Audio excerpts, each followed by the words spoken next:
If you're wondering which budget drones are worth your money, stick around. After we run through each product, I'll give you my personal take. Would I buy it or would I skip it? No fluff, just my honest opinion. Let's get into it. DJI Flip. This little guy packs a surprisingly decent 12-megapixel camera with 4K recording at 60 frames per second. Plus, it's got those protective propeller guards that make it safer than a bubble-wrapped toddler. The downside is it struggles in winds over 20 miles per hour like a drunk person trying to walk straight, and at $639, it's not exactly pocket change for a budget drone. Would I buy it?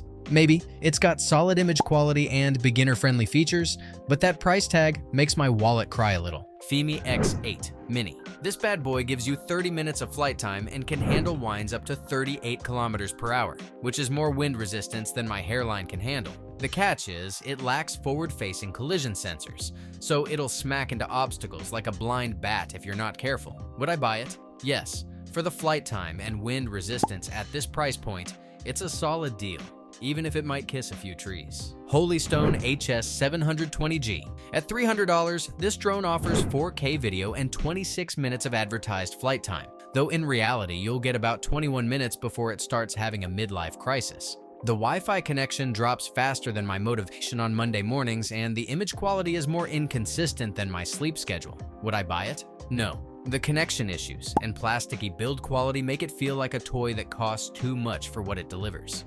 Tello. This tiny 720p drone costs peanuts and gives you 13 minutes of flight time, making it perfect for quick aerial selfies or scaring your neighbor's cat. The problem is, the 720p video quality looks like it was filmed through a potato, and the 100-meter range means you can't fly it much further than you can throw it. Would I buy it? Maybe. It's dirt cheap and great for beginners, but don't expect Hollywood-quality footage from this flying smartphone camera. Exo Blackhawk 2. This beast boasts 35 minutes of flight time and a 12-megapixel camera with 4K recording at 100 megabits per second. Plus, it can fly over 5 miles away, which is further than I've walked in months. The downside is, it's built like a tank, but priced accordingly, and finding replacement parts might be harder than finding a decent Wi-Fi connection at a coffee shop. Would I buy it? Yes. The flight time and range are impressive enough to justify the investment, especially if you need professional-grade performance without the DJI price tag. DJI Mini 4K. This little beast weighs just 249 grams and shoots 4K video at 30 frames per second, making it the perfect drone for beginners who don't want to deal with Federal Aviation Administration registration paperwork. The downside is it lacks obstacle avoidance sensors, so you'll be playing drone roulette every time you fly near a tree. But hey, at least it has a 31-minute flight time to give you plenty of chances to crash.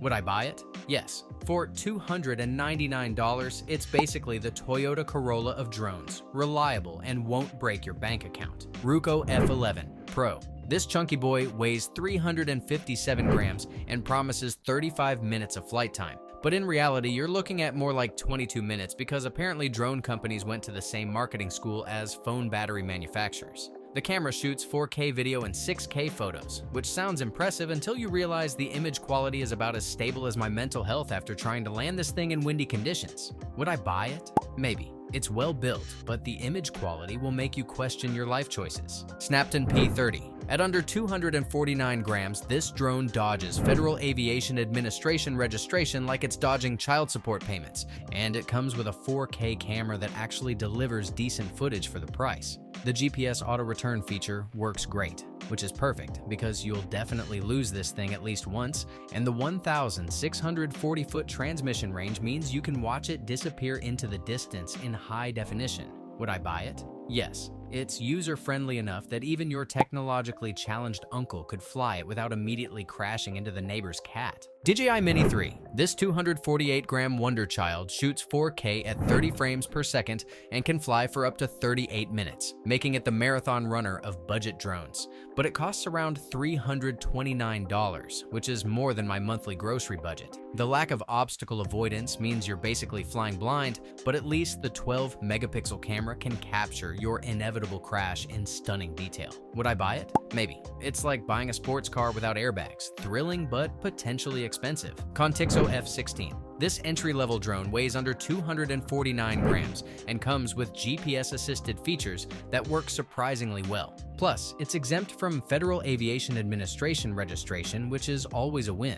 The 1080p camera is decent for the price, but the propeller arms have a tendency to shift after landing, making it more high maintenance than my ex-girlfriend. Would I buy it? Maybe. It's beginner-friendly and reliable once you get the hang of calibrating it every single time, which is only slightly annoying. DJI Neo. This little $200 palm-sized beast takes off from your hand like some kind of sci-fi magic and shoots decent 4K footage, but good luck getting more than 15 minutes of flight time before it dies faster than my motivation on Monday mornings. The thing is louder than a swarm of angry bees at a picnic and will annoy every neighbor within a 3-block radius. Plus, you need to buy extra controllers to unlock its full-speed potential because apparently DJI thinks we're all made of money. Would I buy it? Maybe. It's perfect for quick social media shots, but you'll need the patience of a saint and the wallet of a small country to make it truly useful. Potensic Atom 2.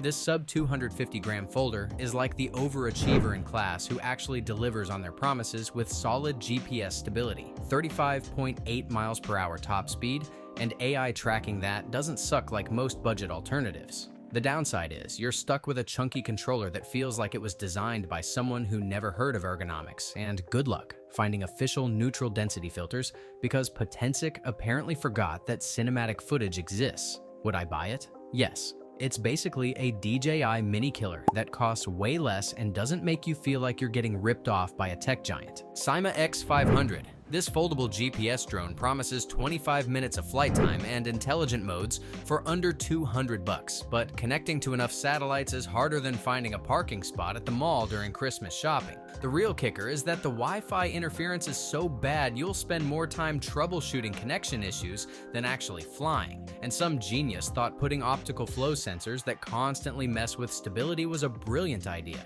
Would I buy it? No. Unless you enjoy the hobby of fixing drones more than flying them, this thing will drive you to drink. Potensic Atom SE. This beginner-friendly drone comes with 4K video, GPS return to home, and a sweet bundle with 2 batteries and a carrying case that makes other manufacturers look stingy. The catch is they cheaped out on the gimbal and went with electronic image stabilization instead. Plus, the batteries take longer to charge than it takes to binge-watch an entire Netflix series. Would I buy it? Maybe. It's a solid starter drone that won't break the bank, but if you're serious about getting smooth footage, you'll eventually want to upgrade to something with a real gimbal. Thanks for watching. I hope this video helped you pick the budget drones for you. If you have any questions, drop a comment below. Links to all of these products mentioned in this video will be in the description.